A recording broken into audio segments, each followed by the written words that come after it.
लाला प्रसाद की बहू बहुत ही सुंदर थी और लाला प्रसाद जब भी अपनी बहू रूपाली को काम करते हुए देखता उसका मन खुशी की मारी नाचने लगता था। जब से रूपाली इस घर में शादी करके आई थी तभी से लाला प्रसाद के मन में रूपाली को देखकर जवानी अंगड़ाइयां लेने लगी थी। उसे यह भी होश नहीं था कि रूपाली उसकी बहू है और उसके बेटे की पत्नी है। रूपाली की अदा देखकर उसका मन उसे हासिल करने के लिए मचल उठा था और अब वह रूपाली के साथ रात बिताने के लिए तरह तरह के बहाने अपने मन में बनाने लगा था। लाला प्रसाद अच्छी तरह से जानता था यह बहुत ही गलत बात है। आखिर रूपाली दूर की ही सही लेकिन थी तो उसकी बहू ही। वह रूपाली के इशारों इशारों में यह बात समझाना चाहता था वह रूपाली को पसंद करता है। शुरू शुरू में तो रूपाली को यह सब बहुत ही अजीब लगता था लेकिन वह यह बात किसी को कह भी नहीं सकती थी क्योंकि रूपाली की सास नहीं थी। उसके पति सुबह होते ही खेत पर चले जाते और रात तक वापस आते थे। रूपाली दिन भर घर में अपने ससुर लाला प्रसाद के साथ अकेले ही रहती थी। लाला प्रसाद हर वक्त रूपाली को अपने समक्ष रहने को कहता था। रूपाली को यह सब अच्छा नहीं लग रहा था लेकिन वह क्या कर सकती थी। वह बहुत ही गरीब घर से थी और केवल सुंदरता के कारण ही उसकी शादी इस घर में हो पाई थी। परंतु आज उसे एहसास हो गया था वह गलत घर में आ गई है। कुछ समय यूं ही बीत गया। अब लाला प्रसाद की हरकतें बढ़ने लगी थी और फिर अब कुछ दिनों से रूपाली की उसकी तरफ देखकर मुस्कुराती थी। अपने ससुर के सामने और भी बन ठन कर रहती थी लेकिन यह बात क्लियर नहीं थी कि रूपाली के मन में लाला प्रसाद के लिए क्या है। लेकिन एक दिन जब रूपाली के मन की सच्चाई लाला प्रसाद के सामने आई उसकी खुशी का ठिकाना नहीं रहा। असल में एक दिन यह हुआ कि लाला प्रसाद नहाकर बाथरूम से निकले तो रूपाली बहुत ही गौर से उसे देख रही थी लेकिन लाला प्रसाद ने इस बातों पर ज्यादा ध्यान नहीं दिया और नहाने के बाद सीधे अपने कमरे में चले गए। फिर रूपाली थोड़ी देर बाद लाला प्रसाद के कमरे में चाय लेकर गई और बोली, ससुर जी, इतनी उम्र होने के बाद भी आपकी बॉडी कितनी फिट है। आपको देखकर तो लगता ही नहीं है कि आपके इतने बड़े बेटे भी हैं।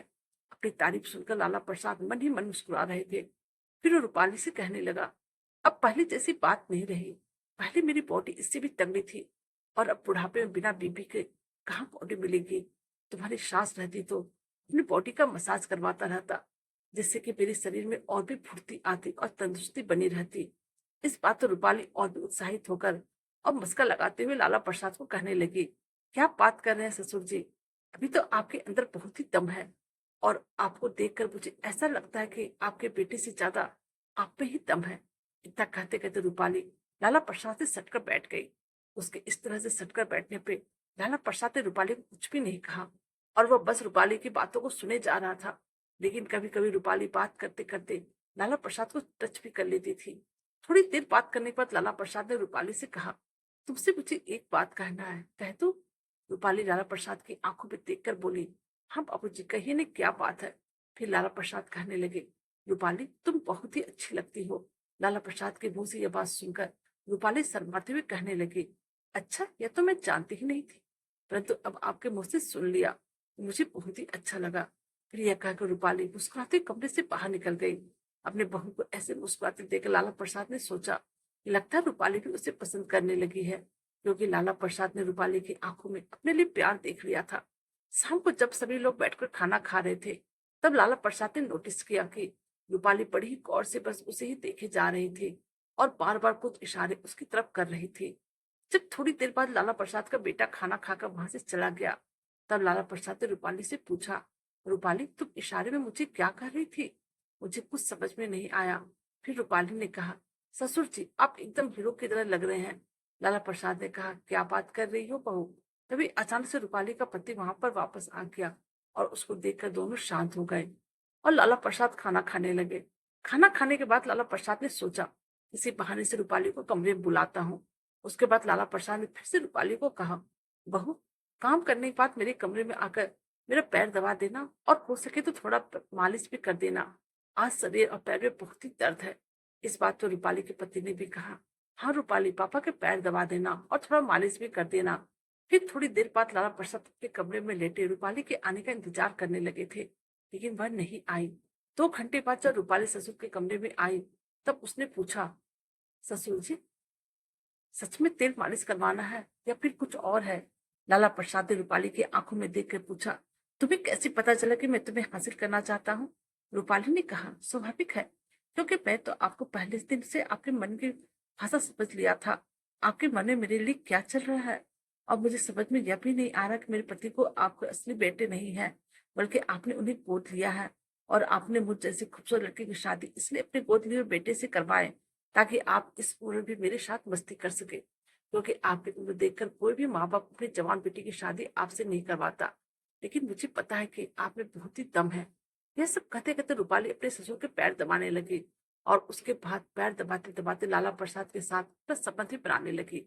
लाला प्रसाद तो खुशी के मारे डबल उमंग के साथ रूपाली के साथ पूरे मजे कर रहा था और करीब आधे घंटे के बाद जब लाला प्रसाद कहीं नींद में सो गया, तो रूपाली लाला प्रसाद को एक फुटन मुस्कान के साथ देखते हुए और मुस्कुराते हुए अपने कमरे में चली आई। रूपाली को पहले से ही पता था उसका पति लाला प्रसाद का अपना बेटा नहीं है और लाला प्रसाद अपनी इच्छा की पूर्ति के लिए और अपने लिए बस बेटे की शादी उसके साथ करवाना चाहता है। रूपाली बहुत ही गरीब फैमिली से थी, लेकिन वह खूबसूरत बहुत थी। रूपाली के माता पिता इस रिश्ते से बहुत ही खुश थे क्योंकि रूपाली का पता रामप्रीत काफी भोला भाला और सुलझा हुआ इंसान था और रूपाली को बहुत ही प्यार करता था और रूपाली भी उसके साथ अपने आने वाले भविष्य के सपने देखने लगी थी।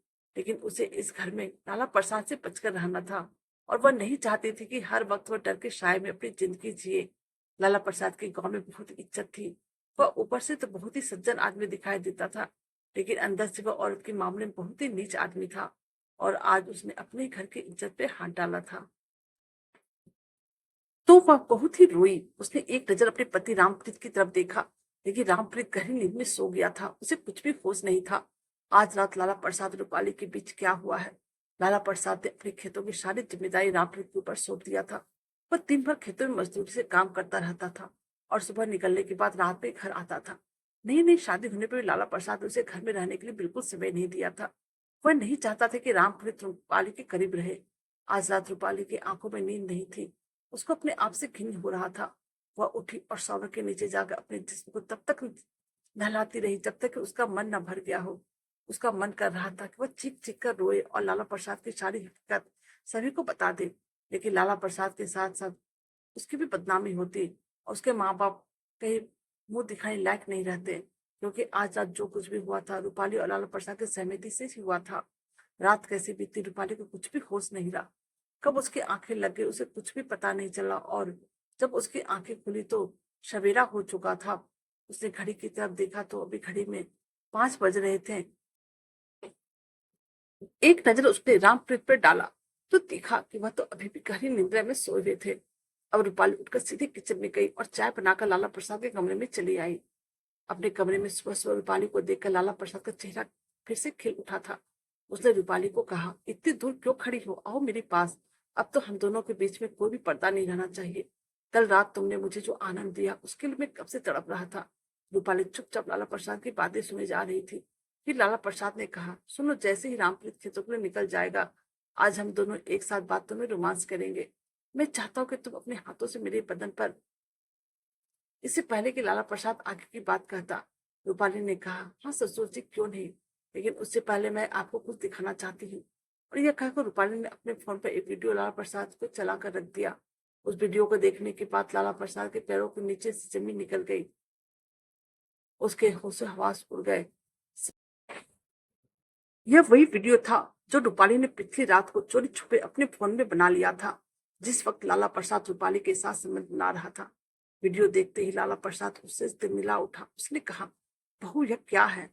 इस बार रूपाली ने कहा, आप बिल्कुल सही देख रहे हैं ससुर जी, और अगर आप चाहते हैं कि आपकी इज्जत सही सलामत रहे जो आपने बरसों से बनाकर रखी है और आप अपना मुंह दिखाने लायक रहे, जो कि ऊपर से कुछ और है और अंदर से कुछ और ही है, तो कल तक मुझे 10 लाख रुपए चाहिए।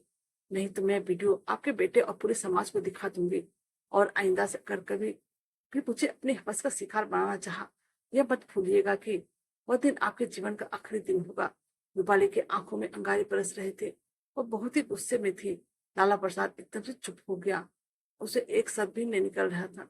कमरे में बाहर जाते जाते रूपाली ने एक बार फिर लाल प्रसाद की तरफ देखा और कहा, कल तक पैसे, मतलब कल तक। लाला प्रसाद के तो पसीने छूट गए। उसने कभी नहीं सोचा था कि जिस लड़की को इतना वह सीधा साधा समझ रहा था वह इतना चालाक निकलेगी। तो उसे समझ नहीं आ रहा था वो इतने सारे पैसे इतनी जल्दी कहाँ से लाए। लेकिन इज्जत बचाने के लिए उसे कुछ ना कुछ तो करना ही था। चोरी चोरी लाला प्रसाद ने जमीन गिरवी रखकर 10 लाख कर्ज ले लिया और रूपाली को दे दिया। अब उसे दोबारा से रूपाली के साथ अपना रिश्ता बनाने में कोई दिलचस्पी नहीं था। उसे समझ में आ गया था कि उसने जल्दीबाजी में अपना बहुत ही बड़ा नुकसान कर लिया है और आज वह अपने आप में ही पछता रहा था। रूपाली के साथ किया यह एक गलती उस पर इतना भारी पड़ गया था और अब जब भी लाला प्रसाद की रूपाली पर नजर पड़ता वह उससे 2 कदम पीछे ही रहता था। अब रूपाली खुश और बेफिक्र हो गई थी। उसने एक जल्लाद से अपना पीछा छुड़ा लिया था। अब उसका पूरा ध्यान अपने पति और अपने ग्रस्त जीवन पर था। कहानी अच्छी लगी तो प्लीज चैनल को लाइक कीजिए, सब्सक्राइब कीजिए और शेयर कीजिए। Thank you.